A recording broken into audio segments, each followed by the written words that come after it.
പണമുള്ളവർക്കാണ് വോട്ടവകാശം.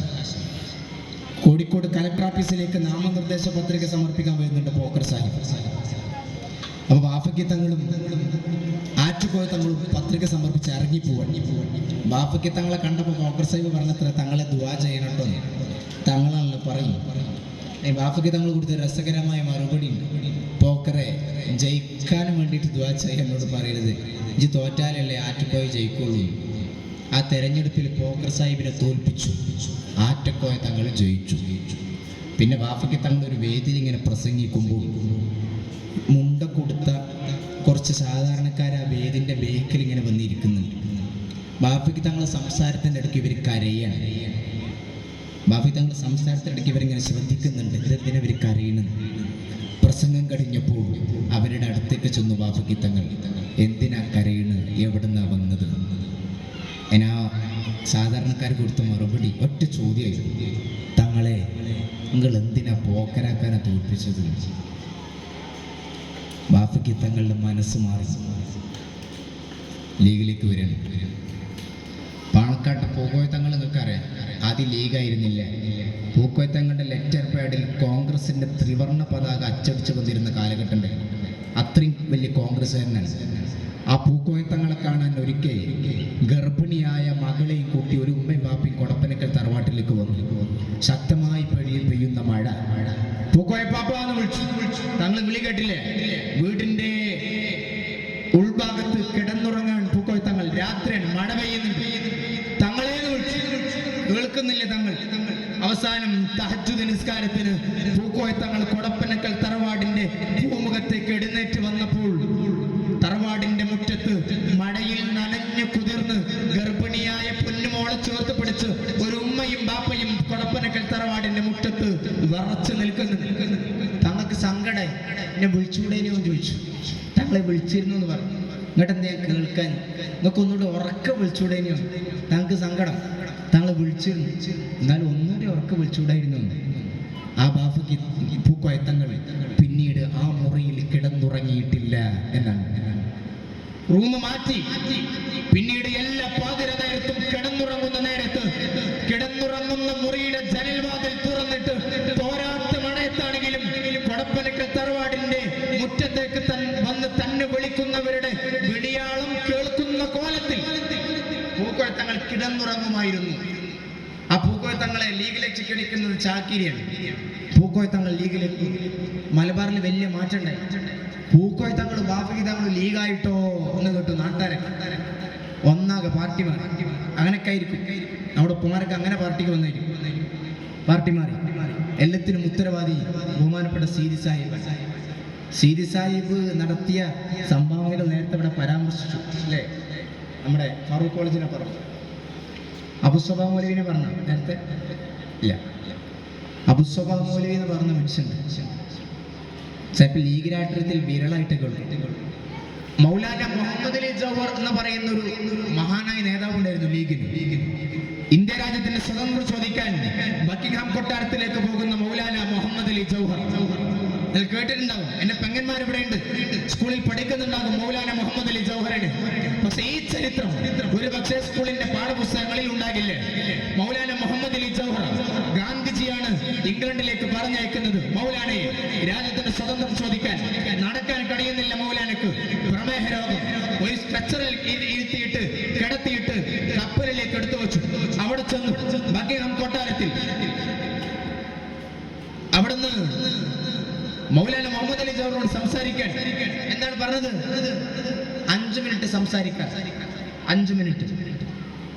മൗലാന മുഹമ്മദ് അലി ജൗഹർ പറഞ്ഞു, പോരാ. ഓണറബിൾ ജോർജ്, ബഹുമാനപ്പെട്ട ജോർജ് രാജാവേ, 5 മിനിറ്റ് പോരാ. 32 കോടി ജനങ്ങളുള്ള രാജ്യത്ത് നിന്നാണ് ഞാൻ വരുന്നത്. 32 മിനിറ്റ് വേണം സംസാരിക്കാൻ. പ്രമേയ രോഗിയായി മൗലാന പ്രസംഗിക്കാൻ. ആ പ്രസംഗത്തിനിടക്ക് സ്വാതന്ത്ര്യത്തെക്കുറിച്ച് പ്രവാചകൻ സല്ലല്ലാഹു അലൈഹി വസല്ലം ഇങ്ങനെ പറഞ്ഞിട്ടുണ്ട് എന്നൊരു പരാമർശം നടത്തി മൗലാന. ഇരിപ്പിടത്തിലിരിക്കുന്ന ജോർജ് 5 രാജാവ് എഴുന്നേറ്റു. മിസ്റ്റർ മുഹമ്മദ് അലി, നിർത്ത് മുഹമ്മദ് അലി എന്ന് പറഞ്ഞു. നിന്റെ പ്രവാചകന്റെ പേര് രാജകൊട്ടാരത്തിന്റെ ഉള്ളിൽ പറയാൻ പാടില്ല. What is your manifesto? Muhammad Ali, നിന്റെ ആശയം എന്താണ്, ആദർശം എന്താണ്? ഷർവാനിയുടെ വലത് കീശയിൽ ഖുർആൻ ഉണ്ടായിരുന്നു. ആ ഖുർആൻ ഉയർത്തിപ്പിടിച്ചിട്ട് മൗലാന മുഹമ്മദ് അലി സോഹർ പറയുന്നുണ്ട്, this is my manifesto mister George. അതുവരെ ഹോണറബിൾ ജോർജ് എന്ന് വിളിച്ചിരുന്ന അതേ നാക്കൊണ്ട് ജോർജ് രാജാവിനെ അഭിസംബോധന രീതി മാറ്റിയാണ് മൗലാന. മിസ്റ്റർ ജോർജ്, എടോ George, this is my manifesto എന്ന് പറയുന്നുണ്ട്. If you ask about my religion, നിനക്ക് എന്റെ മതത്തെ കുറിച്ചാണ് സംശയമുള്ളതെങ്കിൽ, firstly, secondly and finally I am a Muslim, I am a Muslim, I am a Muslim only. നിനക്ക് എന്റെ മതത്തെ കുറിച്ചാണ് സംശയമുള്ളതെങ്കിൽ ഒന്നാമതും രണ്ടാമതും അവസാനവുമായി മുഹമ്മദ് അലി മുസ്ലിമാണ്. If you ask about my nation, നിനക്ക് എന്റെ രാജ്യത്തെ കുറിച്ചാണ് സംശയമുള്ളതെങ്കിൽ, firstly, secondly and finally I am an Indian, I am an Indian, I am an Indian only. അത് പറഞ്ഞിട്ട് മൗലാന മുഹമ്മദ് അലി ജോഹർ ക്ഷീണിതനായി. പിന്നീട് ഫലസ്തീനിലാണ് ഖബറടക്കുന്നത്. സൂഫിയായ മനുഷ്യനായി, സൂഫിയായ രാഷ്ട്രീയക്കാരൻ. ആ മൗലാന മുഹമ്മദ് അലി ജോഹർ ഇംഗ്ലണ്ടിലേക്ക് പോകുമ്പോൾ അദ്ദേഹത്തിന്റെ സഹയാത്രികനാണ് അബുസ്വബാഹ് മൗലവി. അബുസ്വബാഹ് മൗലവിയോട് മൗലാന പറഞ്ഞിരുന്നത്രേ, മിസ്റ്റർ അബുസ്വബാഹ്, നിങ്ങൾ പെട്ടെന്ന് മലബാറിലേക്ക് തിരികെ പോകണം. അവിടെ നമ്മുടെ കുട്ടികൾക്ക് പഠിക്കാൻ സ്ഥാപനമില്ല, അതിന് വേണ്ട കാര്യം ചെയ്യണം. അബുസ്വബാഹ് മൗലവി ആ ഓർമ്മ ഇങ്ങനെയാണ് എഴുതി വെച്ചത്. ഫലസ്തീനിലെ ബൈത്തുൽ മുഖദ്ദസിന്റെ മുറ്റത്ത് മൗലാന മുഹമ്മദ് അലി ജോഹറിന്റെ മയ്യത്ത് ഇങ്ങനെ കിടത്തിയപ്പോ ഞാൻ ആ മുഖത്തേക്ക് നോക്കി. മൗലാന എന്നോട് വീണ്ടും ചോദിക്കുന്ന പോലെ തോന്നി, അബുസ്വബാഹ് ഇനിയും പോയില്ലേ? ഞാൻ തിരിച്ചു. അപ്പോൾ സീതി സാഹിബ് ഒരു വൈറ്റ് പേപ്പറുമായിട്ട് ഇങ്ങനെ എന്നെ കാണാൻ വന്നു. ഫറൂഖ് കോളേജ് ഉണ്ടാക്കാനാണ്. പി ഉമർ സാഹിബിന്റെ കയ്യിൽ നിന്ന് 170 രൂപ കടം വാങ്ങിയിട്ടാണ് അന്ന് ആ ഫോം ഫിൽ ചെയ്തത്. ബാക്കി കോളേജിന്റെ കഥ ഇവിടെ പറഞ്ഞിട്ടുണ്ടാവും. സീതി സാഹിബിന്റെ എസ്റ്റേറ്റ് വിറ്റു, പല എസ്റ്റേറ്റ്. പിന്നെയും പണമില്ലാതെ ചാവക്കാട് നിന്നൊരു ഹൈദ്രോസ് വക്കീലുണ്ടായിരുന്നു. വീടും പറമ്പും പണയപ്പെടുത്തി അതിന്റെ പൈസയും ഫറൂഖ് കോളേജിന് കൊടുത്തു. 25,000 കൊടുത്ത കഥ നേരത്തെ ഇവിടെ പറഞ്ഞിട്ടുണ്ടാവും. ഇപ്പത്തെ 25,000 അല്ലല്ലോ അത്. ഇന്ന് വേണമെങ്കിൽ ഇവിടെ നിന്ന് ഇപ്പൊ 25,000 പിരിക്കാൻ നമുക്ക് 25,000 എടുത്താൽ മതി. അന്ന് അതല്ല. എൻ്റെ ഉമ്മമാർ ഇവിടെ ഉണ്ട്. നിങ്ങൾക്ക് മുമ്പ് കറുത്ത കാച്ചു തുണി എടുത്ത് നടന്നിരുന്ന വല്യമ്മമാർ കോന്തലയിൽ കെട്ടി സൂക്ഷിച്ചിരുന്ന കാലണയും അരയണയും മുക്കാലണയും ചേർത്ത് വെച്ചുണ്ടാക്കിയ 25,000 കൊടുത്തു ഭാവഗീതങ്ങൾ. പിന്നെ കാറും കിട്ടും. ഫറൂഖ് കോളേജ് അങ്ങനെ ഉണ്ടായതാണ്. ആ സ്ഥലം കാണാൻ അങ്ങനെ പോകുമ്പോൾ അബുസ്വബാഹ് മൗലവി സീതി സാഹിബിനോട് ചോദിക്കുന്നുണ്ട്, സീദിക്ക് അവിടെ തന്നെയാണ് അത് ഉണ്ടാക്കണത്. ആ മൊട്ടക്കുന്നിൽ അത് സാധ്യമാകുമായിരുന്നില്ല. സീതി സാഹിബ് ചിരിച്ചു. ഇതൊരു ആത്മാർത്ഥതയാണ്, മനക്കരുത്താണ്. ലീഗ് ഉണ്ടായത് മനക്കരുത്തിന്റെ ബലത്തിലാണ്. പ്രവാചകൻ ഹിജ്റ പോയ കഥ നിങ്ങൾക്ക് അറിയാം. ഇത്രയും ത്യാഗം സഹിച്ചു.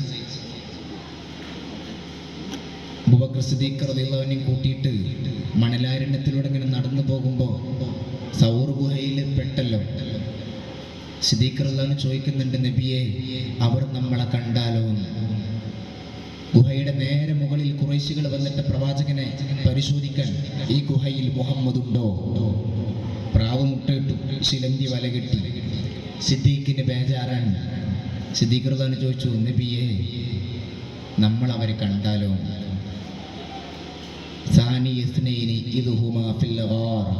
രണ്ടു പേർ അവർ ഗുഹയിലായിരുന്ന സന്ദർഭം വിശുദ്ധ ഖുർആൻ പറഞ്ഞു.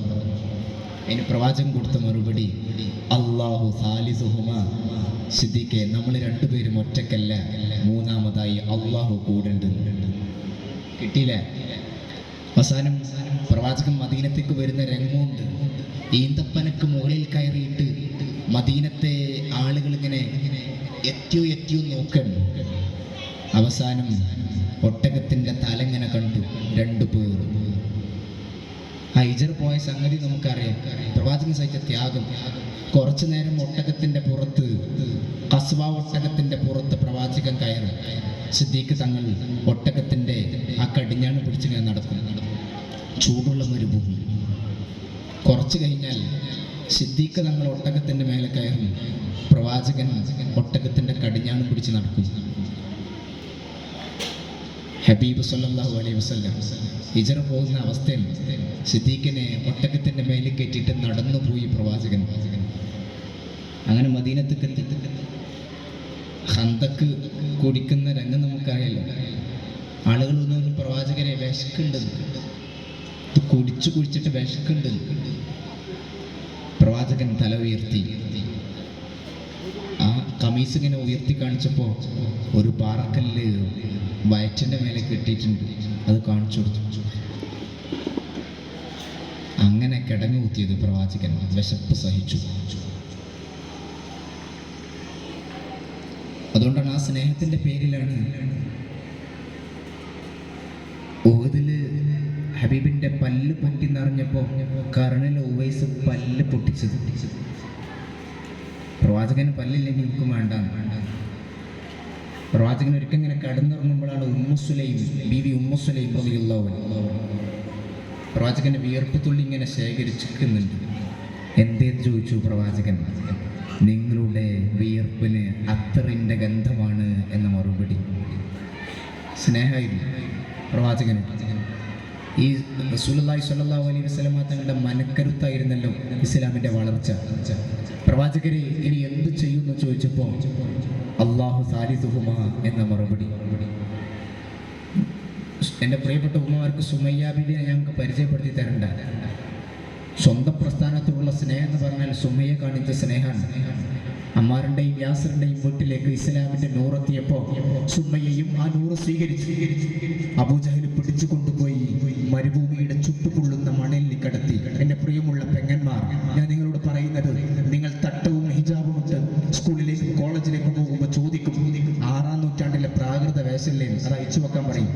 എൻ്റെ ഉമ്മമാർ, പെങ്ങന്മാർ, നിങ്ങളുടെ ഇടനെഞ്ചൽ സുമയ്യയുടെ ഈമാൻ ഉണ്ടാകണം. നിങ്ങൾ വായിച്ച ചരിത്രമാണ്. ചുട്ടുപൊള്ളുന്ന മണൽത്തിട്ടയിൽ കിടത്തി സുമയ്യയെ. നിന്നെ കൊല്ലുമെന്ന് പറഞ്ഞു. സുമയ്യ പറഞ്ഞു, അല്ലാഹു അഹദ്, ഒരടി പിന്നോട്ടില്ല. അവസാനം ചുട്ടുപഴുത്ത കമ്പി എടുത്തിട്ട്, ഒരു കുന്തെടുത്തിട്ട് സുമയ്യയുടെ ഗുഹ്യ ഭാഗത്തേക്ക് ഇങ്ങനെ കുത്തിയിറക്കി. 2 കയ്യിൽ കയറ് കെട്ടിയിട്ട് 2 ഭാഗത്തേക്കും നീട്ടി വലിച്ചു. ഈ എല്ല് പൊട്ടി. കൈ ഇങ്ങനെ എന്ത് ചെയ്യണമെന്നറിയാതെ സുമയ്യ പടഞ്ഞു. 2 കാലിലും കൈ കെട്ടിയിട്ട് നീട്ടി വലിച്ചു അബൂജഹൽ. അല്ലാഹു അഹദ് എന്ന് മന്ത്രിച്ചു. ആ കുന്തം ഇറക്കി വേദന സഹിക്കുകയും സുമയ്യ പറഞ്ഞത് അല്ലാഹു അഹദ് എന്നാണ്. മനക്കരുത്താൻ. ഇന്ന് കാസർഗോഡ് അല്ല, കർണാടക ഉടുപ്പിയിൽ ഹിജാബ് ധരിക്കാൻ പറ്റൂല എന്ന് ഗവൺമെന്റ് പറയുന്ന സമയമാണ്. നമ്മുടെ പെങ്ങന്മാർ ഹിജാബ് ധരിക്കാതെ കോളേജിലേക്ക് കയറി പോകേണ്ട സമയമാണ്. ഇവിടുത്തെ നമ്മുടെ പെൺകുട്ടികൾക്കുണ്ട് ആ സ്വഭാവം. ഞങ്ങൾ കുറ്റപ്പെടുത്തില്ല, എൻ്റെ പെങ്ങന്മാരോട് ദേഷ്യപ്പെടരുത്. ഞാൻ ഡിഗ്രി എക്സാം എഴുതാൻ പോകുന്ന കാലിക്കറ്റ് യൂണിവേഴ്സിറ്റിക്ക് അടുത്തുള്ള ഒരു കോളേജുണ്ട്, വലിയ കോളേജ്. ആ കോളേജിലെ ഫ്രഷേഴ്സ് പാർട്ടിൻ്റെ സമയം നമ്മുടെ ഈ പർദ്ദ മഫ്തൊക്കെ ഇട്ട ഉമ്മച്ചു കുട്ടികൾ എന്നാണ് ഇപ്പോഴത്തെ ആളുകൾ സ്നേഹത്തോടെ പറയാം. ആ സ്നേഹമാണ് എന്താണെന്ന് എനിക്കറിയില്ല. ആ ഉമ്മച്ചു കുട്ടികൾ ആ കോളേജിൻ്റെ വലതു ഭാഗത്തുണ്ട്. മാന്യമായിട്ട് വസ്ത്രം ധരിച്ച കുട്ടികളാണ്. നിങ്ങളുടെ വീട്ടിൽ നിന്ന് നിങ്ങളുടെ കുട്ടികൾ ഇറങ്ങിപ്പോകുന്ന പോലെ. അതിൻ്റെ തൊട്ട അടുത്ത സൈഡിൽ ബൈക്ക് സ്റ്റാർട്ട് ചെയ്തിട്ട് കുറച്ച് ചെറുപ്പക്കാരുണ്ട്. ചില ആളുകൾ ഹൈന്ദവ സമുദായത്തിൽപ്പെട്ട ആളുകളാണ്, പല സമുദായം. എന്നിട്ട് ഇവർ കോളേജിൽ ആദ്യമായിട്ട് കാണുന്ന ദിവസം ഓരോ പെൺകുട്ടിയും ഓർഡർ അനുസരിച്ച് ഈ ആൺകുട്ടികളുടെ കൂടെ ബൈക്കിൽ പോവാണ്. അവിടുത്തെ ചടങ്ങ് ഇവർക്ക് ഇഷ്ടമുള്ള ഹോട്ടലിൽ കയറ്റിയിട്ട് ഭക്ഷണം വാങ്ങിക്കൊടുക്കാനാണ്. ഭക്ഷണം വാങ്ങിക്കൊടുത്തിട്ട് തിരികെ കോളേജിലേക്ക് വരാം. ആ കുട്ടികൾ നിങ്ങളെ വീട്ടിലേക്ക് വരുമ്പോഴും പർദ്ദയും മഫ്തിയിട്ടുണ്ടാവും. നിങ്ങൾ പറയും, എൻ്റെ കുട്ടി നല്ല കുട്ടിയാണ് അല്ലേ. അയൽവാസിൻ്റെ കുട്ടി ചിലപ്പം മൂട്ടിയൊക്കെ കഴിച്ചിട്ട് ഇങ്ങനെ നടക്കുമ്പം ഓളോട് പറയും, ഇന്ന് എൻ്റെ കുട്ടി അങ്ങനെ, എൻ്റെ കുട്ടി കണ്ടില്ലേ മഫ്തിയും പർദ്ദയൊക്കെ ഇട്ടിട്ട് സ്കൂളിൽ പോകുള്ളൂ. വരുമ്പോൾ ഓളങ്ങനെ തന്നെ. എൻ്റെ പ്രിയമുള്ള ഉമ്മമാർ, ആ ധാരണ തിരുത്തിക്കോളൂ, സമയമായിട്ടുണ്ട്. കണ്ണൂരിലൊരു തളിപ്പറമ്പിലെ സഹലുണ്ടായിരുന്നു, നിങ്ങൾ കേട്ടിട്ടുണ്ടാവും. ഒരു കമ്മ്യൂണിസ്റ്റുകാരൻ്റെ കൂടെ ചാടിപ്പോയി. കമ്മ്യൂണിസ്റ്റ് ഓഫീസിൻ്റെ വരാന്തയിൽ ഇരുന്ന് ഫോട്ടോ എടുത്തു. ഒരു ഹൈന്ദവൻ്റെ കൂടെ. ആ കണ്ണൂരിലെ തളിപ്പറമ്പിലെ സഹലയുടെ തലയിൽ മഫ്തുണ്ടായിരുന്നു, തലച്ചോറിൽ ദീനുണ്ടായിരുന്നില്ല. ഞങ്ങളോട് പറയുന്നത്, നിങ്ങൾക്ക് നിങ്ങളുടെ മക്കൾക്ക് നിങ്ങൾ സുമയ്യനെ പറഞ്ഞു കൊടുക്കണം, ഇസ്ലാമിൻ്റെ ചരിത്രം പറഞ്ഞു കൊടുക്കണം, മുസ്ലിം ലീഗിൻ്റെ ചരിത്രം പറഞ്ഞു കൊടുക്കണം. ഇത് രണ്ടും വേറെ എന്ന് വിചാരിക്കും. രണ്ടും ഒന്ന്. ലീഗ് എന്ന് പറഞ്ഞാൽ രാഷ്ട്രീയമാണ്, അത് വേണ്ട. മതം മതി എന്ന ഒരു അടപിടിക്കരുത്. ലീഗിൻ്റെ രാഷ്ട്രീയവും മതമാണ്, മതവും രാഷ്ട്രീയം ഒന്നാണ്. ലീഗിന്റെ കാഴ്ചപ്പാടിൽ ഓരോ കെണിപ്പിലും സ്വതക്കയുണ്ട് എന്ന് വിശ്വസിക്കുന്നവരാണ് മുസ്ലിങ്ങൾ. അതുകൊണ്ടാണ് സൗദി അറേബ്യയിലും ഖത്തറിലും കുവൈത്തിലും മണലാരണത്തിൽ വിയർപ്പൊടിക്ക് കഷ്ടപ്പെട്ടുണ്ടാക്കുന്ന നാണയത്തുട്ടുകൾ നാട്ടിലേക്ക് അയച്ച് പെരുന്നാളിന് റിലീഫ് കൊടുക്കാൻ എന്റെ പ്രിയപ്പെട്ട KMCCയുടെ നേതാക്കന്മാർ തയ്യാറാകുന്നു. സാധാരണ പ്രവർത്തകർ വീട്ടിൽ അടുപ്പറിയാത്ത സമയമായിരിക്കും, പക്ഷെ നാട്ടിലുണ്ടാക്കുന്ന ബൈത്തുർ റഹ്മക്ക് ഗൾഫിൽ നിന്ന് പണം അയച്ചിട്ടുണ്ടാകും എന്റെ KMCCക്കാർ. എന്തുകൊണ്ടാണ് സ്നേഹമാണ്, ഈ പ്രസ്ഥാനത്തുള്ള സ്നേഹമാണ്, സഹജീവി സ്നേഹമാണ്. എന്റെ പ്രിയമുള്ള ഉമ്മമാരെ ഉപ്പമാരെ, നമ്മൾ ഉണ്ടായത് അങ്ങനെയാണ്. ഞാൻ സീതി സാഹിബിലേക്ക് തിരികെ വരാം. സീതി സാഹിബ് വഫാത്താകുന്ന ഒരു രംഗമുണ്ട്, മറക്കരുത്, മറന്നു പോകരുത്. 961 ഏപ്രിൽ 17 നിങ്ങൾ എന്റെ കൂടെ ഒന്നിച്ചൊന്ന് തിരുവനന്തപുരത്തേക്ക് പോയി നമുക്ക് ഇങ്ങോട്ട് വരാം. തിരുവനന്തപുരത്ത് കേരളത്തിന്റെ നിയമസഭാ സ്പീക്കറുടെ ഔദ്യോഗിക വസതി സാനഡ് എന്ന പേര്. ആ വസതിയിൽ രോഗിയായി കിടക്കാണ് സീതി സാഹിബ്. അന്ന് തൃശ്ശൂർ ജില്ലാ മുസ്ലിം ലീഗിന്റെ സമ്മേളനം നടക്കുന്ന ദിവസം അടുത്തുള്ളൊരു മമ്മു സാഹിബിനോട് ചോദിച്ചു, മമ്മു, തൃശ്ശൂർ ജില്ലാ മുസ്ലിം ലീഗിന്റെ സമ്മേളനത്തിന് എല്ലാവരും വന്നില്ലേ? വന്നു പറഞ്ഞപ്പോൾ സീതി സാഹിബ് ചിരിച്ചു. ചന്ദ്രയിലെ വാർത്ത വന്നില്ലേ? ആ, സീതിക്ക വന്നിട്ടുണ്ട്, ചിരിച്ചു.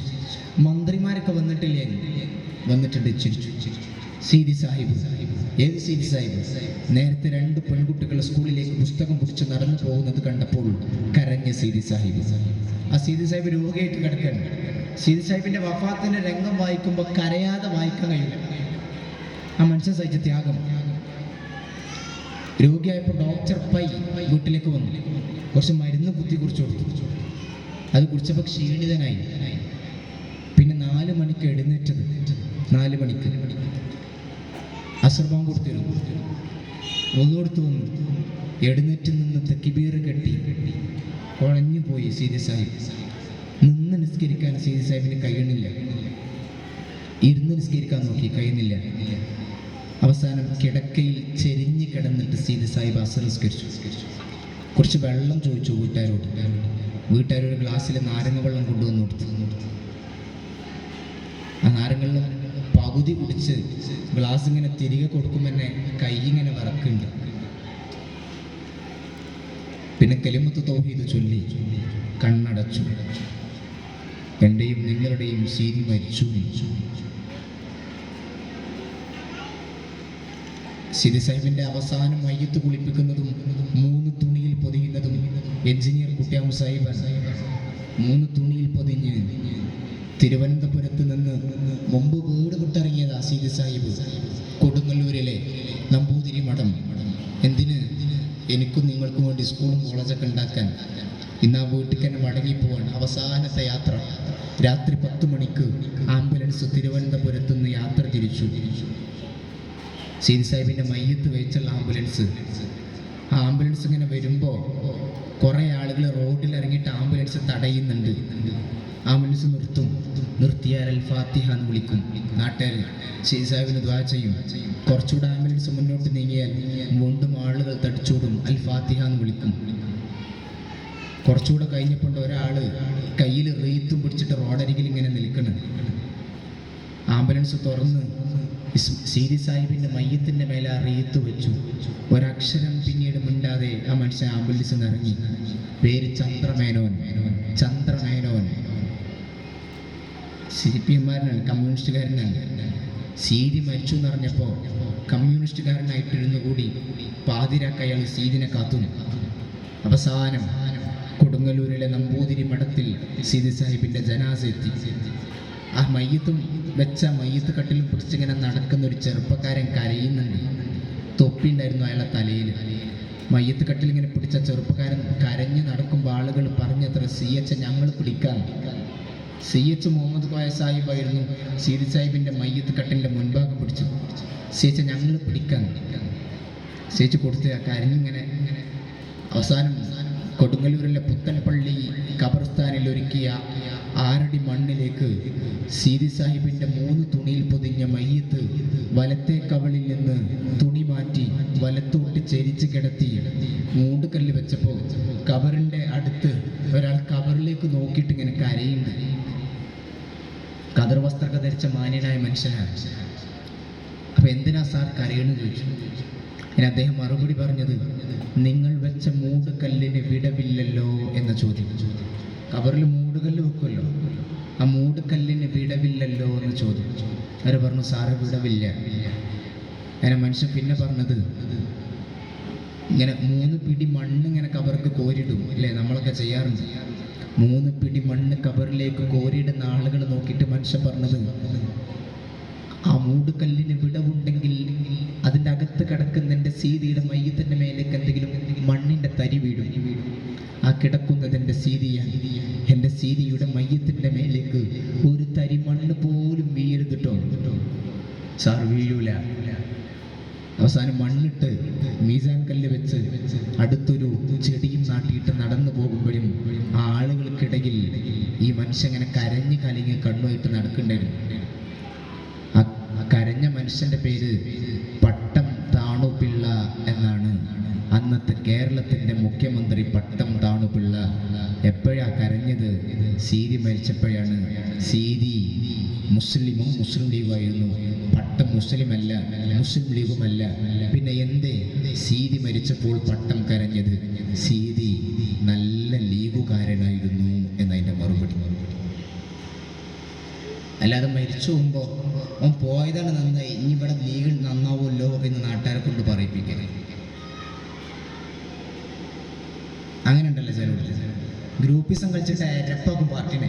അപ്പോൾ മരിക്കുമ്പോൾ സ്വാഭാവികമായിട്ട് നാട്ടിലത്തെ മറ്റു ലീഗുകാർക്ക് ഭയങ്കര ആശ്വാസമാണ്, ഇനി ഇവിടെ ലീഗ് നന്നാവുമല്ലോ.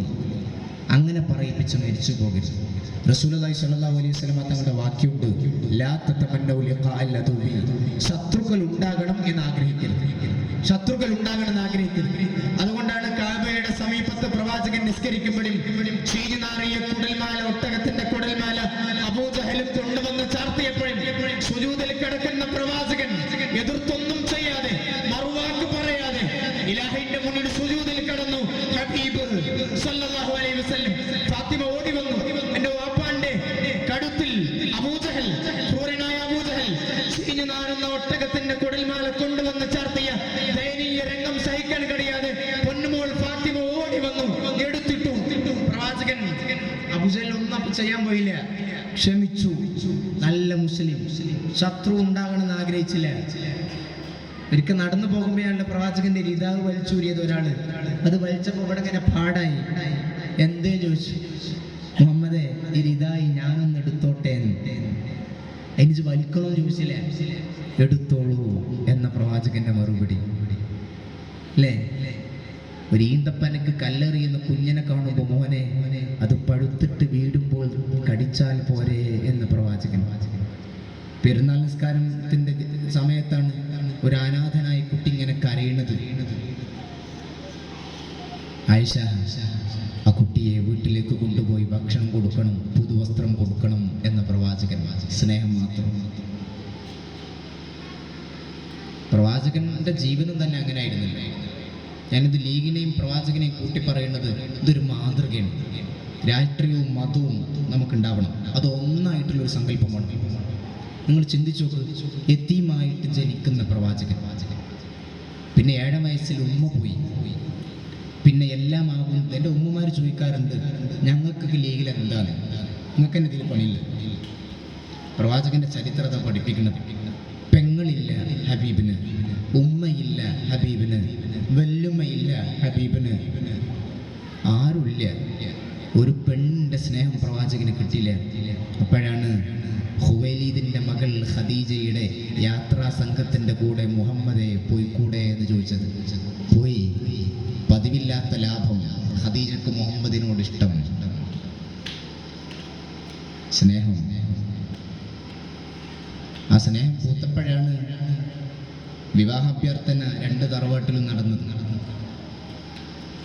അവസാനം ഒന്നുമില്ലാതിരുന്ന പ്രവാചകന് പെങ്ങളാകുന്നത് ഖദീജൻ, ഭാര്യയാകുന്നത് ഖദീജൻ. ഉമ്മയുടെ സ്നേഹം കിട്ടാത്ത മുഹമ്മദ് നബിക്ക് ഉമ്മയാകുന്നത് ഖദീജൻ. വല്യുമാന്റെ സ്നേഹം കിട്ടാത്ത മുഹമ്മദ് നബിക്ക് വല്യുമ്മയാകുന്നത് ഖദീജയാണ്. ഞാൻ നേരത്തെ പറഞ്ഞു, പെങ്ങൾ, ഭാര്യ. പ്രവാചകൻ എല്ലാവരും ആക്ഷേപിച്ചപ്പോഴും ഹബീബെ നിങ്ങൾ പറഞ്ഞത് എനിക്ക് വിശ്വാസമുണ്ടെന്ന് പറഞ്ഞിട്ട് ആദ്യത്തെ വിശ്വാസം മരിക്കുന്നത് ഖദീജയാണ്. അതുകൊണ്ടാണ് ഖദീജ മരിക്കുന്ന ദിവസം ചരിത്രം ആലങ്കാരികമായിട്ട് എഴുതി വെച്ചത് ഇങ്ങനെയാണ്. പ്രവാചകൻ കരഞ്ഞിരുന്നു, പക്ഷെ പ്രവാചകന്റെ കണ്ണുനീര് കാണാതെ പോയത് ആകാശവും ഭൂമിയും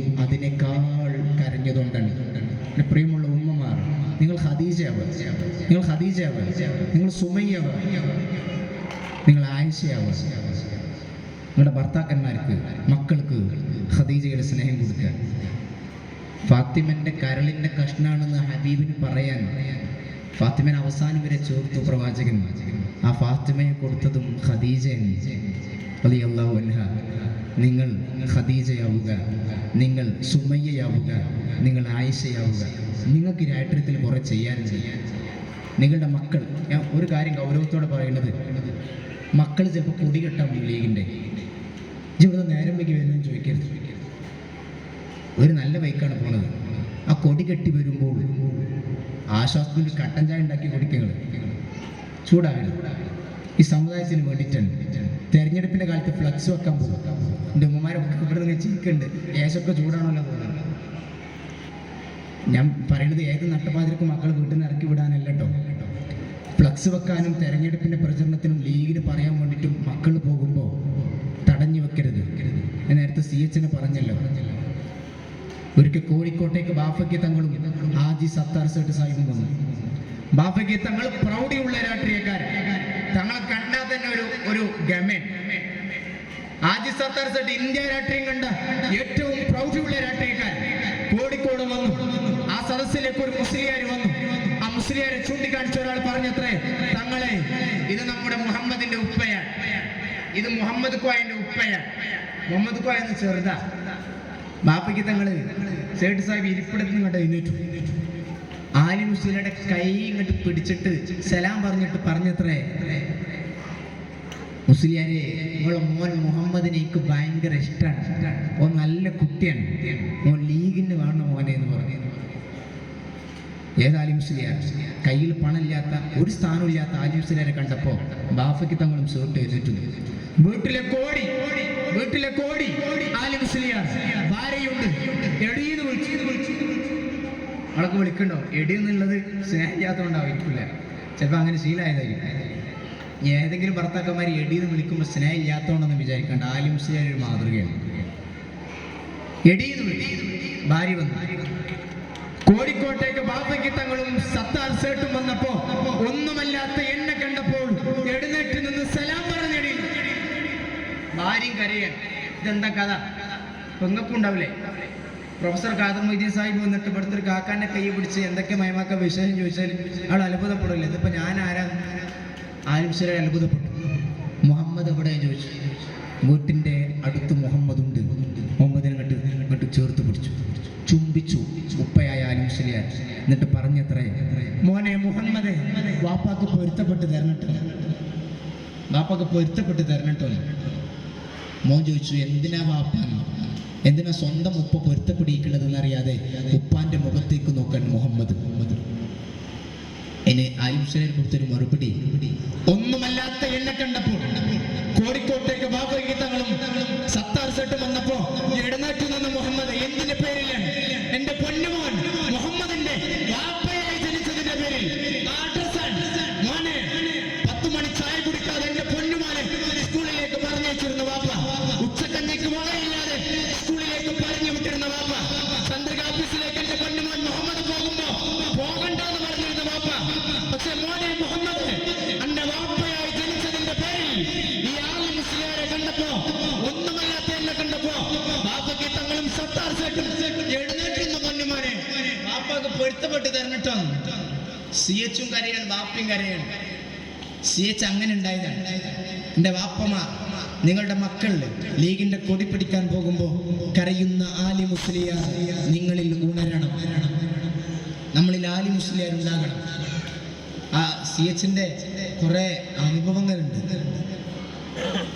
CH നിയമസഭയിൽ ഒരിക്കൽ കരഞ്ഞു. 1957 EMS മന്ത്രിസഭയിൽ CH ഒരുപാട് അറബി അധ്യാപകരുണ്ടാക്കുന്ന സമയമാണ്. ഒരു ചന്ദ്രസേനൻ എന്ന് പറയുന്ന ഇടതിന്റെ സ്വതന്ത്ര അംഗം നിയമസഭയിൽ ഇരിക്കുന്നുണ്ട്. നിയമസഭയിൽ CH, ഈ നാട്ടിലെ കുട നന്നാക്കുന്നവരെയും ചെരുപ്പ് കുത്തികളെയും അങ്ങ് അറബി അധ്യാപകരാക്കി എന്ന വാർത്ത കേട്ടു. ശരിയാണ്, ചെരുപ്പ് കുത്തികൾക്കും കുട നന്നാക്കുന്നവർക്കും പണിയില്ല, ഞങ്ങളെല്ലാവരും പിടിച്ച് അറബി അധ്യാപകരാക്കിയെന്ന് കേട്ടു. ഇന്നിങ്ങനത്തെ സ്കൂളില്ല, മാഷന്മാരില്ല, പഠിക്കാൻ കുട്ടികൾ പോലും പോകുന്നില്ല. ആ കാലത്ത് CH സമുദായത്തിലെ കുട്ടികളെ പഠിപ്പിച്ചു. തൊട്ടുടനെ ഒരു CPമാർ വീണ്ടും എന്നിട്ട് ചോദിച്ചു, ഞാൻ നിയമസഭയിലേക്ക് വരുന്ന വഴിയിൽ കൂടെ നന്നാക്കുന്നവരെ ചെരുപ്പ് കുത്തികളെ കണ്ടിരുന്നു. മിസ്റ്റർ CH, ഞാൻ നിയമസഭയിലെത്തിയപ്പോൾ അവരെ കാണാനില്ല. അന്വേഷിച്ചപ്പോൾ അറിഞ്ഞത് നിങ്ങൾ അവരെ പിടിച്ച് അറബി അധ്യാപകരാക്കി എന്നാണ്. കരഞ്ഞു CH. നിയമസഭയിൽ CHനെ പരിഹസിക്കാൻ CH കരഞ്ഞു. തൊപ്പി വെച്ച് മിണ്ടാണ്ടിരിക്കാണ് CH. കരഞ്ഞ് കലങ്ങിയ കണ്ണുമായി ഇരിപ്പിടത്തിൽ നിന്ന് എഴുന്നേറ്റു. എന്നിട്ട് പറയുന്ന വാക്കുണ്ട്, ഞാനും നിങ്ങളും അങ്ങനെ ഉണ്ടായിരുന്നു. എൻ്റെ ഉമ്മമാർ മക്കളുടെ രാഷ്ട്രീയം പറയണം. നിങ്ങൾ അടുക്കളയിൽ തീന്മേശയിൽ CHനെ പറഞ്ഞു കൊടുക്കണം. എനിക്കും നിങ്ങൾക്കും വേണ്ടി അന്ന് CH കരഞ്ഞത്. അന്ന് ഇരിപ്പിടത്തിൽ നിന്ന് എഴുന്നേറ്റ് CH പറഞ്ഞു, തന്നെ ആക്ഷേപിച്ച ചന്ദ്രസേന അവിടെ അങ്ങനെ ഇരിക്കുന്നുണ്ട്. മിസ്റ്റർ ചന്ദ്രസേന, എന്റെ സമുദായത്തിലെ ചെരുപ്പ് കുത്തികളെയും കൂടെ നന്നാക്കുന്നവരെയും അറബി അധ്യാപകരാക്കിയത് CH മുഹമ്മദ് എന്ന ഞാനും എന്റെ പാർട്ടിയുമാണ്. കരഞ്ഞിട്ട മിസ്റ്റർ ചന്ദ്രസേന, എന്റെ സമുദായത്തെ പഠിപ്പിച്ച് പാകപ്പെടുത്തിയെടുത്ത് നിങ്ങളുടെ സമുദായത്തെ കൂടെ പഠിപ്പിക്കാൻ പോന്ന വളർത്തിയെടുത്തത് ഞാനാണ്, എന്റെ പാർട്ടിയാണ്. ഒരു കാര്യം കൂടെ പറയാം ചന്ദ്രസേന, ചൈനയിൽ മഴ പെയ്യുമ്പോൾ ഇന്ത്യയിൽ കുട പിടിക്കുന്ന നിങ്ങളെ പോലെ ചെരുപ്പ് നക്കികളാകാൻ എന്റെ സമുദായത്തെ CH മുഹമ്മദ് എന്ന ഞാൻ വിട്ടുതരില്ല. മിസ്റ്റർ ചന്ദ്രസേന കരഞ്ഞു. CH കരഞ്ഞു നിയമസഭയിൽ. എനിക്കും നിങ്ങൾക്കും വേണ്ടിയിട്ട്. എന്റെ പ്രിയമുള്ളവർ, ഈ പാർട്ടി എന്ത് ചെയ്തു എന്ന് ചോദിച്ചാൽ CHന്റെ കരച്ചിലിന്റെ ജവാബാണ് ലീഗ്. ചതിക്കരുത്. CH എനിക്ക് നിങ്ങൾക്ക് വേണ്ടി നിയമസഭയിൽ കരഞ്ഞു. മിസ്റ്റർ ചന്ദ്രസേന എന്ന് വിളിച്ച് CH വിതുമ്പുന്ന വാക്കുമായി പറഞ്ഞു. CH എന്റെ സമുദായത്തെ ചെരുപ്പ് നക്കികളാകാൻ മുട്ടിക്കിട്ടുമെന്ന് ചന്ദ്രസേന നീ വിചാരിക്കുന്നുവെങ്കിൽ CH മുഹമ്മദ് എന്ന് ഞാൻ അനുവദിക്കില്ല. കരഞ്ഞു CH. കരഞ്ഞ് കലങ്ങിയ കണ്ണുമായി CH നിയമസഭയിൽ ഇരുന്നു. പിന്നെ ഒരാൾ എഴുന്നിട്ടില്ല. എന്താ CH കരഞ്ഞത്? CHന്റെ കുട്ടിയൊക്കെ പഠിക്കാനാണോ? CHന്റെ കുട്ടിയൊക്കെ പഠിക്കാൻ തന്നെയായിരുന്നു, എനിക്കും നിങ്ങൾക്കും വേണ്ടിയിട്ട്. CH ഹൈദരാബാദിൽ പോയി തിരികെ വരുമ്പോഴാണ് മരിക്കണത്. അവിടുന്ന്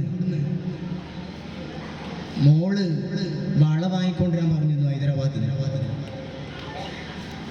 CH തിരികെ പോരുമ്പോൾ ആ യാത്രയിൽ ഉപ്പ വളയും കൊണ്ടുവരുന്നത് കാത്ത് വീട്ടിലുണ്ടായിരുന്നു മോള്. CH മരിച്ചതല്ല, സീരി സാഹിബ് മരിച്ചതല്ല, ഞാനും നിങ്ങളും കൊന്നതാണ് എന്ന് ഞാൻ പറയുന്നത്. ഞാനും നിങ്ങളും CHനെ കൊന്നതാണ്. ഞാനും നിങ്ങളും KM സീരിയെ കൊന്നതാണ്. എന്തേ കാരണം? ഷുഗറും ആരോഗ്യ പ്രശ്നമൊക്കെ ആയിട്ട് CHനെ അടങ്ങിയിരിക്കാനാണ് ഡോക്ടർമാർ പറഞ്ഞത്. അടങ്ങിയിരുന്നില്ല. എനിക്കും നിങ്ങൾക്കും വേണ്ടി CH സഞ്ചരിച്ചു. നമ്മൾ ആ മനുഷ്യനെ ഇറക്കി വിട്ടു. നമുക്ക് വേണ്ടി ഓടി നടക്കാൻ പറഞ്ഞു. CH മരിച്ചതല്ല, ഞാനും നിങ്ങളും കൊന്നതാണ്. സീരി മരിച്ചതല്ല, ഞാനും നിങ്ങളും കൊന്നതാണ്. നമുക്ക് വേണ്ടി ജീവിച്ചതിന്റെ പേരിൽ മരിച്ച രണ്ട് മനുഷ്യർ പലരുണ്ടാവനെ. എന്നിട്ട് ചോദിക്കാൻ നീ എന്താ തന്നത്? ആ തന്നവന്, അത് ചോദിക്കുന്നവന് നടക്കാൻ വഴിയൊരുക്കിയ നേതാക്കന്മാർ എന്റെ CHും സീരിയാണ്. മനുഷ്യരെ കൊന്നതാണ്. നടന്നു പോയ വഴികളിൽ കുടിമണ്ണയിലൊരു ഹൈസ്കൂളുണ്ട്. ഹൈസ്കൂളിന്റെ മുന്നിലെ ബിൽഡിങ്ങിൽ കൊത്തിവെച്ചത് CH Muhammad Koya memorial building എന്നാണ്. CHന്റെ നാമധേയത്തിലുള്ള ബിൽഡിംഗ്. അതിനൊരു കഥയുണ്ട്. കീശേരിയിലെ ബാലത്തിൽ ബാപ്പു സാഹിബ് ഒരിക്കൽ വീട്ടിലൊരു വിരുന്നൊരുക്കി ഓഫീസ് മുറിയിൽ. അതിൽ സീരിയാജി ഉണ്ട്, CHും ഉണ്ട്. സീരിയാജ ബിരിയാണിന്റെ സ്വാദ് ഇങ്ങനെ ആസ്വദിച്ച് കഴിക്കുമ്പോൾ സീരിയാജി പറഞ്ഞത്രേ CHനോട്, CH ബിരിയാണിന്റെ സ്വാദ് ഇങ്ങനെ കണ്ടിട്ട് CHന് ബാപ്പുവിനൊരു സ്കൂൾ മണക്കുന്നുണ്ട്. അപ്പം CHന് മനസ്സിലായി ഒരു സ്കൂൾ കുഴിമണ്ണിൽ വേണം, അതിനാണ് ബാപ്പുവിനെ ഈ സൽക്കാരം. CH അപ്പം തന്നെ എഞ്ചിനീയർക്ക് വിളിച്ചു. ഒരു അതിഥി സൽക്കാരത്തിൽ CHനോട് പറയണം CH സ്കൂൾ വേണം. ആ ഭക്ഷണം കഴിച്ച് കൈ കഴുകുന്നതിൻ്റെ മുമ്പ് CH വിളിച്ച് പറയാണ്, കുഴിമണ്ണയിൽ 6 മുറിയുള്ള ഒരു ഹൈസ്കൂൾ കെട്ടിടം തയ്യാറാക്കുക. ഹൈസ്കൂൾ കെട്ടിടത്തിന്റെ പണി പൂർത്തിയാക്കുന്നതിന്റെ മുമ്പ് CH മുഹമ്മദ് മരണപ്പെട്ടിരുന്നു. സ്കൂളിന്റെ ഉദ്ഘാടനത്തിന് അതിന് അനുവാദം കൊടുത്ത CH ജീവിച്ചിരിപ്പുണ്ടായിരുന്നില്ല. അവസാനം CHന്റെ ഓർമ്മക്ക് കൊത്തിവെച്ചതാണ് CH Muhammad Koya memorial building. Kondotty ഒരു EMA കോളേജ്, കോയപ്പത്തുള്ളി തറവാട്ടുകാരുടെ സ്ഥലം അന്ന് 1 സെന്റിന് 100 രൂപ കൊടുത്തിട്ട് ആ സ്ഥലം വാങ്ങിയത്. ഒരു ഷെഡ് കെട്ടിയിട്ടാണ് തുടങ്ങിയത്. 8 കിലോമീറ്റർ അപ്പുറത്തുള്ള കീഴ്ശ്ശേരിയിൽ നിന്ന് കവുങ്ങ് വെട്ടി മുറിച്ച് ഷെഡ് കെട്ടാൻ കൊണ്ടോട്ടിയിലെ ഈ കുന്നിന്റെ പുറത്തേക്ക് നടന്നു പോയിരുന്നു പാണാട്ടാലുങ്ങൽ ആലിക്കുട്ടി മൗലവി. ലീഗിന്റെ ചരിത്രത്തിൽ കാണൂല ആലിക്കുട്ടി മൗലവിയെ പോലെ സാധാരണക്കാർ. ഇവിടെ എൻ്റെ പ്രായം ചെന്ന ഉപ്പമാരുണ്ട്. ഇതിൻ്റെ ഉള്ളിലൊക്കെ ലീഗ് ഇങ്ങനെ തിരമ്പുണ്ടാവും. ഇപ്പോൾ ഈ ഉപ്പമാർ ഇവർക്കുള്ളിൽ ലീഗ് ഉണ്ട്. പക്ഷെ ഇവരെവിടെ ചരിത്രത്തിലെ പുസ്തകത്തിൽ നിങ്ങൾ കാണൂല. പക്ഷെ ഇന്നലകളിൽ ലീഗ് നടക്കാൻ പ്രയാസപ്പെട്ടിരുന്ന കാലത്ത് ലീഗിനെ ഉണ്ടാക്കിയവരാണ്. നിങ്ങൾ പെൺകുട്ടികൾക്ക് സ്കൂളിലേക്ക് പോകുന്നവരാണ്, കോളേജിലേക്ക്, അത് ലീഗ് തന്നതാണ്. ബാഫയ്ക്ക് തങ്ങളാണ് ആദ്യമായിട്ട് പെൺകുട്ടികളെ സ്കൂളിൽ വിട്ട് പഠിപ്പിക്കുന്നത്, സ്കോളർഷിപ്പ് കൊടുത്തിട്ട്. അന്ന് തങ്ങളോട് പറഞ്ഞു, തങ്ങളെ ആൺകുട്ടികളെ പഠിപ്പിച്ചോളൂ, പെൺകുട്ടികളെ പഠിപ്പിക്കണ്ട, നരകത്തേക്കുള്ള പോക്കാണ്. ബാഫയ്ക്ക് തങ്ങളാണ് നിങ്ങളുടെ കുട്ടികളെ പഠിപ്പിച്ചത്. ആ കുട്ടികളാണ് നിങ്ങളായത്. ആ നിങ്ങളിൽ നിന്നാണ് നിങ്ങളുടെ കുട്ടികൾ ഉണ്ടായത്. വേങ്ങര കച്ചേരിപ്പടിയിൽ ഒരിക്കലും പീഡികത്തിൻ്റെ ഒരാൾ ചോദിച്ചത്രേ, അവിടുത്തെ അബ്ദുറഹ്മാൻ എന്ന് പറയുന്ന ആളോട്, അബ്ദുറഹ്മാനെ എന്ത് ലീഗാരനാണ്? കച്ചേരിപ്പടി അങ്ങാടിയിൽ ലീഗിന്റെ കൊടി കെട്ടാൻ നിനക്ക് കഴിയൂല, ഞങ്ങൾ അനുവദിക്കൂല. ധൈര്യമുണ്ടെങ്കിൽ വേങ്ങര കച്ചേരിപ്പടിയിൽ നീ ലീഗിന്റെ ഒരു കൊടി നാട്ട്. ഒരു പീഡികത്തിന്റെ ചോദിക്കണത്. ആ പീഡികത്തിന്റെ പിന്നില് ഒരു വലിയ ആൽമരമുണ്ട്. ആൽമരം. ഇത് കേട്ട ഈ അബ്ദുറഹ്മാൻക അന്ന് 20-നോടത്ത് വയസ്സുള്ളൂ, ഒരു പയ്യന്. ഇന്ന് 70-ലധികം വയസ്സായി. ഇന്നലെ പറഞ്ഞതാണ്. ആ മനുഷ്യൻ കരയുന്നു. എന്നോട് അയാൾ പറഞ്ഞു, അബ്ദുറഹ്മാനെ ലീഗിന്റെ കൊടി നാട്ടാൻ എന്നെ കണ്ട് കഴിയൂല. ഞാൻ എവിടുന്ന പച്ച തുണി കിട്ടാൻ അന്വേഷിച്ച് നടന്നു. പച്ച തുണി, ഒരു തുണി കിട്ടി, പച്ച ശീല. വേങ്ങരയിലെ സഖാവ് ബാപ്പു എന്ന് പറയുന്ന ആളുണ്ട്. ബാപ്പുവിന് ടൈലർ കൊടിയാണ്, അവിടെ കൊണ്ടുപോയി കൊടുത്തു. ബാപ്പു ഒരു കൊടി വേണമെന്ന് പറഞ്ഞു. ബാപ്പു ചോദിച്ചു, അബ്ദുറഹ്മാനെ പച്ച എടുത്തടിച്ചാൽ ലീഗിന്റെ കൊടിയില്ല, അതിപ്പോൾ ഇവിടെ നാട്ടാൻ പറ്റുമോ? ബാപ്പു നിങ്ങൾ കൊടി ഇങ്ങോട്ട് അടിക്കുന്നു. കൊടി അടിച്ചു. ഇന്നലെ ഒരു പീഡികത്തിൽ നിന്നാണ് അബ്ദുറഹ്മാനോട് പറയുന്നത്, അബ്ദുറഹ്മാനെ ലീഗിന്റെ കൊടി കെട്ടാൻ എന്നെ കൊണ്ട് കഴിയൂല.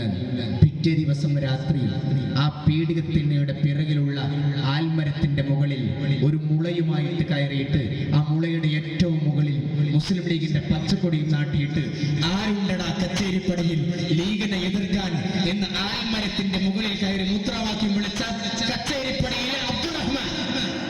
ലീഗിന്റെ ചരിത്ര പുസ്തകത്തിൽ ഇപ്പോൾ കാണൂല. അബ്ദുറഹ്മാൻ ഒരു കോമഡി പറയാറുണ്ട്. ഇവർക്കോട്ട് ആവേശം കയറിയിട്ട് ഒരിക്കൽ ഇവരെല്ലായിടത്തും പോയി കൊടി നാട്ടുന്നതാണ്. ഒരിക്കൽ കൊടി നാട്ടിയിട്ട് അടി കിട്ടുന്നതായപ്പോൾ മദ്രാസിലേക്ക് ഓടി രക്ഷപ്പെട്ടിരുന്നു. പിന്നെ അടി വാങ്ങിയത് നാട്ടുകാരാണ്. ഉള്ളിൽ അത്രയും ലീഗ് ഉണ്ടായി. അന്ന് ഫ്ലക്സ് ഇല്ല, എന്നാണല്ലോ ഫ്ലക്സ്. അബ്ദുറഹ്മാൻ പറഞ്ഞ അനുഭവം, പണ്ടത്തെ ചെണനൂലിന്റെ ആ ചാക്ക് ഇങ്ങനെ കീറിയിട്ട് കൂട്ടി യോജിപ്പിച്ച് തുന്നും അത്ര. എന്നിട്ട് അതിലിങ്ങനെ ഇതും മുസ്ലിം ലീഗ് സംഗമം എന്നൊക്കെ സമ്മേളനം. മഗ്‌രിബ് നിസ്കരിച്ചിട്ട് എഴുതാൻ തുടങ്ങും. ഇശാബാങ്ക് കൊടുക്കുമ്പോൾ ഇശാ നിസ്കരിച്ചു. പിറ്റേന്ന് സുബൈ നിസ്കാരം കഴിഞ്ഞ് പിറ്റേന്ന് രാവിലെ 6 മണിക്കാണ് എഴുത്ത് നിർത്തുക. ഇന്നലെ സൂര്യൻ അസ്തമിക്കുമ്പോൾ എഴുത്ത് തുടങ്ങി, നാളെ സൂര്യൻ ഉദിക്കുമ്പോഴാണ് എഴുത്ത് നിർത്തുക. അങ്ങനെ അനുഭവം. ഈ ഉപ്പമാർക്ക് ഇവിടെ ലീഗിനെ ഉണ്ടാക്കിയ ആളുകളാണ്. കീശ്ശേരി അങ്ങാടിയിൽ ഒരിക്കൽ ലീഗിന്റെ റാലി ഇങ്ങനെ നടക്കുമ്പോൾ ആളില്ല. ആളുകൾ പരിഹസിച്ചു, ഇതെന്താ ലീഗിന് ആൾക്കാരില്ല? അന്ന് പെട്രോൾ മാക്സ് ആണല്ലോ അല്ലേ? പെട്രോൾ മാക്സ് കയ്യിൽ പിടിച്ചിട്ടാണ്. പെട്രോൾ മാക്സ് കൂടുതലുണ്ടെങ്കിൽ കൂടുതൽ ആൾക്കാരുണ്ടാവും. ആളെണ്ണത്തിന് പെട്രോൾ മാക്സ് ഉണ്ട്. ഇതെന്താ മൊയ്തീൻകുട്ടി പെട്രോൾ മാക്സ് ചെല്ലു? മൊയ്തീൻകുട്ടി സാധാരണ ലീഗാണ്. മൊയ്തീൻകുട്ടി എന്ത് ചെയ്തു? വീടാൻ തന്നെ കയറി, ലീഗ് നശിച്ചാൽ കുടുങ്ങുന്നത് നമ്മളാട്ടോ എന്ന് ബോധവൽക്കരണം നടത്തി. കീശ്ശേരിയങ്ങാടിയിൽ അടുത്ത റാലി നടത്തി. പരമാവധി ആൾക്കാരെ വിളിച്ചു, പെട്രോൾ മാക്സും കയ്യിലോട്ട്. ആ റാലിക്ക് മൊയ്തീൻകുട്ടി വിളിച്ച് മുദ്രാവാക്യുണ്ട്, എണ്ണിക്കോടാ എണ്ണിക്കോ, പെട്രോൾ മാക്സ് എണ്ണിക്കോ എന്നാണ്. പെട്രോൾ മാക്സിന്റെ കണക്കെണ്ണിക്കോ. ലീഗ് അങ്ങനെ ഉണ്ടായത്. കണ്ണിയത്ത് ഉസ്താദിന്റെ കഥ നിങ്ങൾക്കറിയാലോ. CH മുഹമ്മദ് കോയ സാഹിബ് വാഴക്കാട് കോയപ്പത്തൊടി തറവാട്ടുകാരുടെ തറവാട്ട് വസതിയിലേക്കാണ് രാഷ്ട്രീയത്തിൽ നിന്ന് ലീവ് എടുത്ത് വരിക. CH-നോട് ചോദിക്കത്രേ തറവാട്ടിലെ കാരണവര്, CH നാളെ നാസ്തക്ക് എന്താ കഴിക്കാൻ വേണ്ടത്? CH പറയും ഇറച്ചും പൂളി ആയിക്കോട്ടെ. ഭയങ്കര ഇഷ്ടമായിരുന്നു അത്രേ. ഇറച്ചും പൂളയും കഴിച്ചിട്ട് പിന്നെ കുറച്ച് പാത്രത്തിൽ ഇറച്ചും പൂളിയും സ്റ്റോർ ചെയ്ത് ഒരു പാക്കാക്കിയിട്ട് പാത്രത്തിലാക്കിയിട്ട് കോയപ്പത്തൊടി തറവാട്ടുകാരുടെ കൂടെ CH നടക്കും കുറച്ച് ദൂരത്തേക്ക്. CH-ന്റെ ഇറച്ചിയും പൂളയും കാത്ത് കണ്ണിയത്ത് അഹമ്മദ് മുസ്ലിയാർ വീട്ടിലിരിക്കുന്നതാവുന്നതാണ്. CH-ന്റെ കൂടെ ഇറച്ചും പൂളയും കഴിക്കും കണ്ണിയത്ത്. CH-ന് ആ അനുഗ്രഹം കിട്ടിയതാണ്. കോഴിക്കോട്ടെ മുസ്ലിം ലീഗിന്റെ സമ്മേളനത്തിലേക്ക് ചാപ്പനങ്ങാടി ബാപ്പുസ്ഥാനെ ക്ഷണിച്ചു. എൻ്റെ ഉമ്മ, നിങ്ങൾ ബേജാറാവില്ല, ലീഗില് എന്താ പണിയെന്ന് ചോദിക്കരുത്. ഞാൻ ഈ കഥയൊക്കെ പറയുന്നത് ലീഗിനെ വളർത്തിയത് ഉമറാക്കളും ഉലമാക്കളാണ്. ഒന്നിച്ച് നിൽക്കണം. ചാപ്പനങ്ങാടി സ്ഥാനം പതാക ഉയർത്താനാണ് ക്ഷണിച്ചത്. ഉത്സവം പോയില്ല. പിന്നെ സമ്മേളന നഗരി ഇങ്ങനെ പ്രൗഢമായി നടക്കുമ്പോൾ ഒരു വെളുത്ത അംബാസഡർ കാറ് വന്നു. ആ കാറ് നിർത്തി, വാതിൽ തുറന്നു. വിനയാന്വിതനായി ചാപ്പനങ്ങാടി ബാപ്പുസ്താദ് കാറിൽ നിറങ്ങി. മൈക്കിന്റെ മുന്നിൽ CH അനൗൺസ് ചെയ്തു, ചാപ്പനങ്ങാടി ഉസ്താദ് വേദിയിലേക്ക് കടന്നു വരുന്നു. ആ വേദിയിൽ ചാപ്പനങ്ങാടി ദുആ ചെയ്തു ലീഗിന് വേണ്ടിയിട്ട്. പിറ്റേ ദിവസം കോയക്കുട്ടി ഉസ്താദ് ചാപ്പനങ്ങാടി ഉസ്താദിന്റെ വീട്ടിലേക്ക് വരികയാണ്. കോയക്കുട്ടി ഉസ്താദിന്റെ മനസ്സിൽ തന്നെയുള്ള ചോദ്യം, ഉസ്താദ് നിങ്ങൾ എന്തിനാ ലീഗിന്റെ വേദി കയറി ദുആ ചെയ്തെന്ന് ചോദിക്കാൻ വരികയാണ്. അത്രയൊക്കെ വേണ്ടിനു. നിങ്ങൾ എൻ്റെ ഉമ്മമാര് പലപ്പോഴും ചോദിക്കണ പോലെ തന്നെ ഞങ്ങൾ കുറ്റപ്പെടുത്തല്ല കേട്ടോ, ഇത്രയൊക്കെ വേണോ ചോദിക്കുമല്ലോ. ആ ചോദ്യം ചോദിക്കാൻ കോയക്കുട്ടി ഉസ്താദ് ഇങ്ങനെ വരുമ്പോൾ ചോദ്യം മണത്തു ചാപ്പനങ്ങാടി ഉസ്താദ്. ചോദ്യം ഇങ്ങോട്ട് എറിയും മുമ്പ് ചാപ്പനങ്ങാടി ഉസ്താദിന്റെ മറുപടി, കോയക്കുട്ടി ലീഗ് ഉമ്മത്തിന് അനിവാര്യമായ ഒരു സംഘടനയാണ്, അതിനു വേണ്ടി തോർക്കണം. ചാപ്പനങ്ങാടി ഉസ്താദ്. എൻ്റെ പ്രിയമുള്ള ഉമ്മമാർ, നിങ്ങൾക്ക് മുമ്പ് കഴിഞ്ഞു പോയ വല്യമ്മമാര് കറുത്ത കാച്ചുതുണി എടുത്ത് നടന്നിരുന്ന കാലം, കൊന്തലയിൽ കിട്ടിയിരുന്ന അരയണ ലീഗിന് സംഭാവന കൊടുത്തിരുന്നു പല വല്യമ്മമാരും. അത് കൊടുക്കാൻ കഴിയാത്ത വല്യമ്മമാർ സുബഹി നിസ്കരിച്ച് നിസ്കാര കുപ്പായം അഴിച്ചു വെക്കാതെ മുസല്ലയിൽ ഇരുന്ന് 2 കൈയും ഉയർത്തിയിട്ട് ദുആ ചെയ്യായിരുന്നു, പടച്ചോനെ ലീഗിനെ തളർത്തരുതിട്ടോ. ആ ദുആ നിർത്താനായിട്ടില്ല. നിങ്ങളും എൻ്റെ ഉമ്മമാർ, ഞാൻ വളരെ ഗൗരവത്തോടെ പറയണം, നിങ്ങളുടെ പ്രാർത്ഥന ഈ പ്രസ്ഥാനത്തിന് വേണം. സുബൈക്കും ളുഹറിനും അസ്റിനും മഗ്രിബിനും ഇശാഇനും നിസ്കാരക്കുപ്പായം അഴിച്ചു വെക്കാതെ ഉമ്മത്തിൻ്റെ ഗുണത്തിന് ലീഗിൻ്റെ വളർച്ചയ്ക്ക് നിങ്ങൾ ദുആ ചെയ്യണം. നിങ്ങൾ ദുആ ചെയ്യണം. മനസ്സിൽ ലീഗ് ഉണ്ടാവണം. പിണറായിൻ്റെ 2 കിറ്റ് കിട്ടുമ്പോഴേക്ക് അതിലെ മമ്പയറിൻ്റെയും ചെറുപ്പയറിൻ്റെയും കണക്കെടുത്തിട്ട് പിണറായിക്ക് മത് പറയാതിരിക്കുന്നത്. ഞാൻ ഇവിടുത്തെ സ്ത്രീകൾ അങ്ങനെയൊന്നല്ല പറഞ്ഞത്, എൻ്റെ നാട്ടിലൊക്കെ അങ്ങനെയാണ്. ഈ പിണറായിൻ്റെ കിറ്റിലെ പപ്പടത്തിലും ശർക്കരയിലും അല്ല ഇന്ത്യ രാഷ്ട്രീയത്തിൻ്റെ നട്ടില്ല. അതിവിടെ പാറിക്കളിക്കുന്ന മുസ്ലിം ലീഗിൻ്റെ കൊടി ഇതുപോലെ പാറിയാലേ ഇന്ത്യ രാജ്യത്തിൻ്റെ രാഷ്ട്രീയത്തിൽ നമുക്ക് നട്ടലോടെ നിവർന്നു നിൽക്കാൻ കഴിയുള്ളൂ. ഞാൻ അവസാനിപ്പിക്കും. നിങ്ങളെ ദുആ വേണം. നിങ്ങളുടെ മക്കളെ ലീഗിന് കൊടുക്കണം. പിന്നെ എന്താ കിട്ടാന്ന ചോദ്യം, എന്താ കിട്ടാൻ? മക്കളെ ലീഗിന് കൊടുത്തുകൊണ്ട് എന്താ കിട്ടാൻ? ഒന്നും കിട്ടൂല. വീട്ടിലെ മകളുടെ കല്യാണത്തിന് ചെലവഴിക്കാൻ ലീഗ് വരൂല. വീട്ടുകാർ നോക്കിയിട്ടുണ്ടാവില്ല. ഒരു കാര്യം ഞാൻ പറയാം, ഇപ്പം നമ്മളൊക്കെ രാഷ്ട്രീയത്തിൽ ഇറങ്ങിയ എന്തുകൊണ്ടാണ് ലീഗിനെ പറയുന്നത്? എന്തുകൊണ്ടാണ്? എൻ്റെ പേര് ജംഷീർ. എനിക്ക് സ്നേഹനിധിയായ ഒരു വാപ്പയും ഉണ്ട്, ഒരു പെങ്ങളുണ്ട്, 2 ജ്യേഷ്ഠന്മാർ. ഞാൻ മരിക്കും. ചിലപ്പോൾ നിങ്ങളെ വാർത്തയ്ക്കും ജംഷീർ മരിച്ചു. ഞാൻ മരിച്ചാൽ 3 തുണിയിൽ എന്നെ പൊതിഞ്ഞ് വീട്ടിൻ്റെ മുറ്റത്ത് കിടക്കുമ്പോൾ എൻ്റെ ഉമ്മ കരയും, വാപ്പ കരയും. പെങ്ങളെന്താ ചെയ്യേണ്ടതെന്ന് അറിയാതെ വിതുമ്പും. ജ്യേഷ്ഠന്മാർ എൻ്റെ മയ്യത്തും പിടിച്ചിട്ട് മയ്യത്ത് കട്ടിലിൽ 6 അടി മണ്ണിൽ എന്നെ ഇറക്കി വെച്ച് വലത്തോട്ട് ചെരിച്ച് കിടത്തി മണ്ണുമിട്ട് മീസാൻ കല്ലും വെച്ച് ഞാൻ ചെയ്ത ഹസനാത്ത് കൊണ്ട് തളിർത്തു വരാൻ മൈലാഞ്ചി ചെടിക്കും, ഞാൻ ചെയ്ത തെറ്റുകുറ്റങ്ങൾ കൊണ്ട് വാടാതിരിക്കാൻ ആ മൈലാഞ്ചി ചെടിക്ക് വെള്ളം ഒഴിച്ചു കൊടുത്തിട്ട് പിരിഞ്ഞു പോകും. കബറിൻ്റെ കൂരാകൂരിട്ട് ഞാൻ ഒറ്റക്കാവും. എനിക്കുറപ്പുണ്ട് നമ്മൾ പലപ്പോഴും കാണുന്നവർ പറയുന്നവർ മുസ്ലിം ലീഗിൻ്റെ സമസ്ത കേരള ജമിയത്തുൽ ഉലമയുടെ അഭിമന്യരായ നമ്മുടെ നേതാക്കന്മാരടക്കം പ്രവർത്തകരടക്കം ഖബറിൻ്റെ കൂരിരുട്ടിൽ ഒറ്റയ്ക്ക് കിടക്കുന്ന സമയത്ത് എൻ്റെ ഖബറിലേക്ക് വെളിച്ചം പകരാൻ എന്നെ സ്നേഹിച്ചവരുടെ ഫാത്തിഹയും ഇഖ്ലാസും ദുആയും ഉണ്ടാകുമെന്ന ആത്മവിശ്വാസത്തിൻ്റെ ബലത്തിലാണ് ലീഗിനെ പറയുന്നത്. നിങ്ങളെ കുട്ടികൾ ലീഗിന് കൊടുക്കണം, വീട്ടിലേക്കൊന്നും കിട്ടണം എന്ന് ആഗ്രഹിച്ചിട്ടല്ല, കുട്ടിനെ MSFന്റെ പഞ്ചായത്ത് പ്രസിഡന്റ് ആക്കണം എന്ന് ആഗ്രഹിച്ചിട്ടല്ല.